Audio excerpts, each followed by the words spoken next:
Good evening, everyone. I guess today's presentation becomes quite practical for me because I'm going to be speaking of a journey that's taken about 2 years and where I am today with the launch of our third boat, of my third vessel being launched in 3 weeks in Cambodia and Vietnam.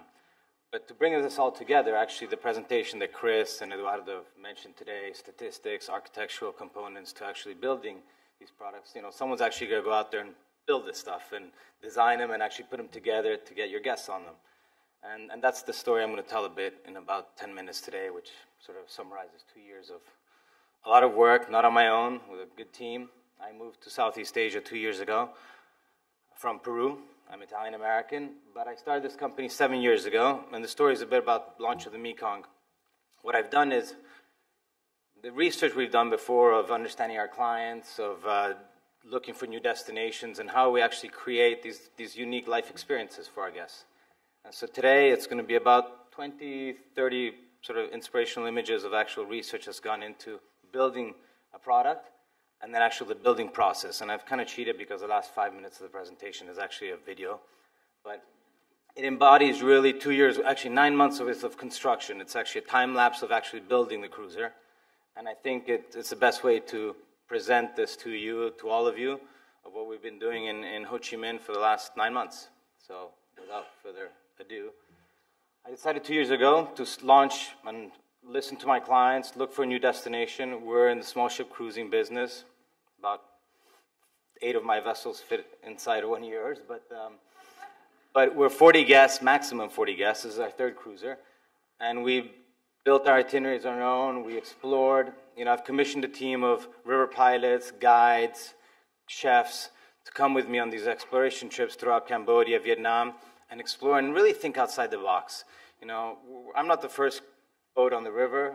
We don't claim to be, but we do things different.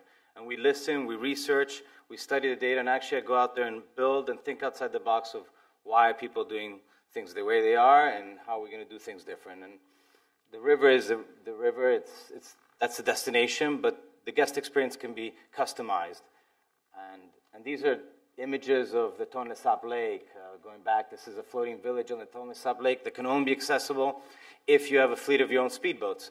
No boats on the Mekong today have their own speedboats. We differentiate ourselves that we have 4 tenders that take our guests on these daily excursions into this part of the world. So these are inaccessible usually to other guests traveling this part of the river because they don't have the time or the facility to get out there and explore. Seeking the wildlife component, obviously, you know, a lot of the stuff that's there, it's hard to reach, it's inaccessible, but it's more of a cultural destination. Whereas in the Amazon, our boats are wildlife experiences. Here, it's a culture. So it's about managing people's expectations as well and not creating something that we're not going to be able to deliver on.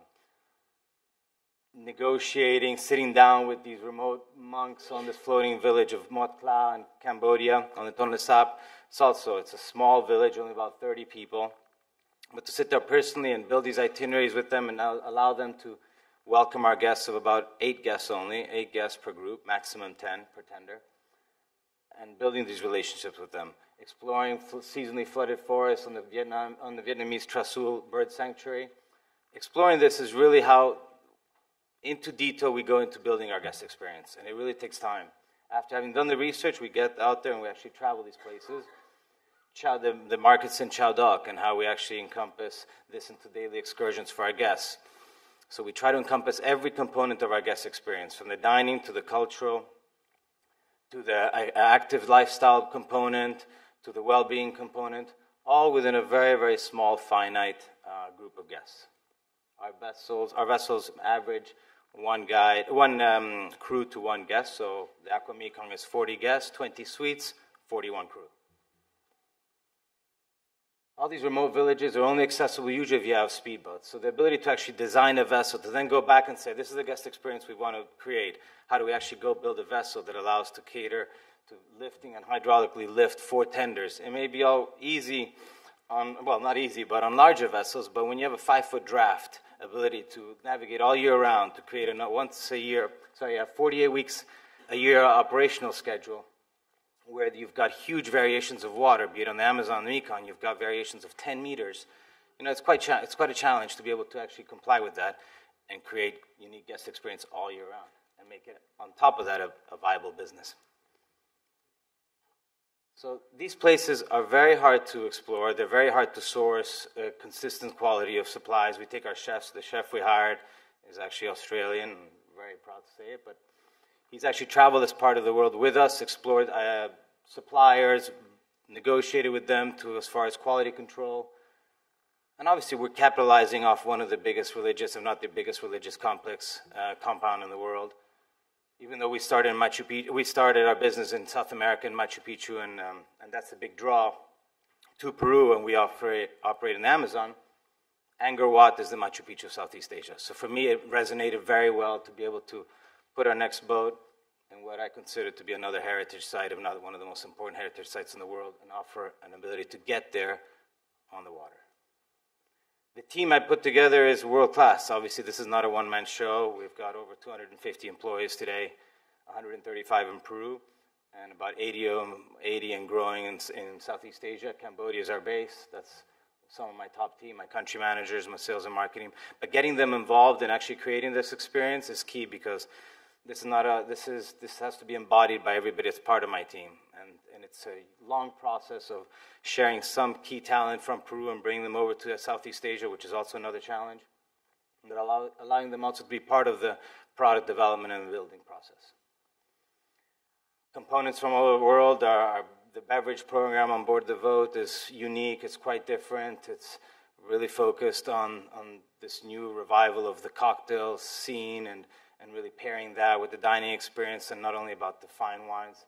These are soft adventures, remember. These are for guests that have been in African safaris, Antarctica, all that. That's the kind of guests that we're catering to. So they want the creature comforts, but want to have an adventure during the day.